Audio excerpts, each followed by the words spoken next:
Интензивно рударство во земјоделска и туристичка држава ќе донесе големи штети и врз природата, но и врз здравјето на граѓаните.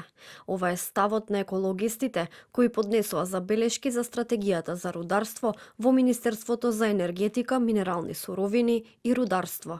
Лидија Поповска од Зелен институт вели дека поучени од лошите искуства во изминатите десетина години, неусогласеноста и неспроведувањето на законите, како и од вештото избегнување на процедурите од страна на концесионерите, забелешките се во насока да се заштити населението и да се осигура еднината. Тоа е проблематично од аспект на тоа што Македонија во моментов и покрај неколкуте рудници што ги има и во минатото рударско искуство или токму поради рударското искуство од минатото и остатоците нерешени од старите рудници и хаварии што настанувале и што настануваат, покрај сето тоа Македонија е пред се земјоделска земја, што го развива интензивно туризмот, што развива смарт индустрија, прехранбена индустрија, винска индустрија и така натаму.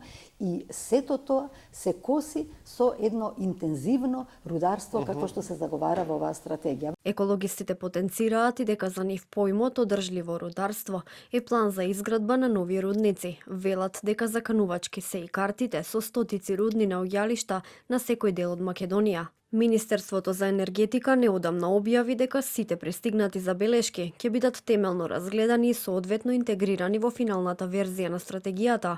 Оттаму потенцираа и дека во тек е изработка на два нови законски текста, Закон за рударство и Закон за геолошки истражувања. Покрај за стратегијата за рударство, екологистите реагираа и за стратегиската оцена на животната средина.